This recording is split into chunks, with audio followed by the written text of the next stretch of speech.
Bonjour la famille, j'espère que vous allez bien. J'ai aujourd'hui vous parler pour des personnes qui ont une activité professionnelle, qui sont déclarées, enfin du moins qui n'ont pas de titre de séjour, mais qui travaillent.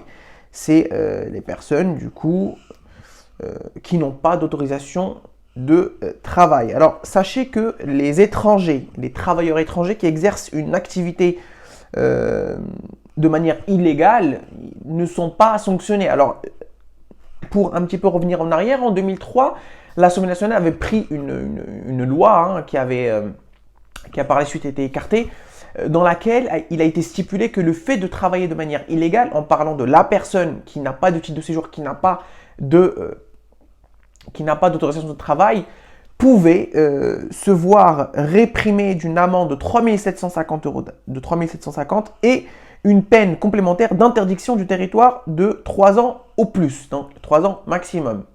Cette disposition n'est jamais entrée en vigueur puisqu'elle a été écartée par la suite par la commission mixte paritaire.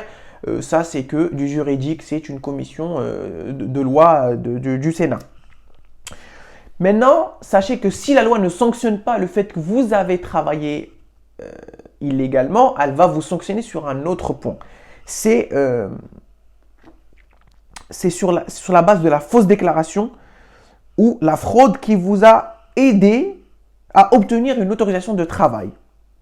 Et du coup, sur cette base-là, le contrevenant, c'est-à-dire la personne qui a travaillé de manière illégale, va risquer une amende de 3750 euros. En gros, ce qu'il dit, c'est que on ne vous sanctionne pas parce que vous travaillez illégalement, mais on sanctionne en fait la fraude, le fait que vous avez fraudé ou vous avez donné une fausse identité pour pouvoir travailler. C'est ça en fait qui est sanctionné. Et du coup, le ressortissant étranger qui exerce une activité salariée alors qu'il ne bénéficie pas d'un contrat de travail encourt, lui, depuis 2005, 3 750 euros d'amende et 7 750 euros d'amende en cas de récidive. L'employeur après s'expose à d'autres sanctions que je vous exposerai plus tard. Mais en tout cas, ce que vous devez retenir de cette vidéo, c'est que si vous êtes étranger, vous avez un titre de séjour, vous n'avez pas de titre de séjour. Vous n'avez pas de titre de séjour, première hypothèse, vous avez travaillé sous l'identité d'une autre personne, vous avez fraudé pour pouvoir travailler. On ne peut pas vous sanctionner parce que vous avez travaillé, on va vous sanctionner parce que vous avez fraudé.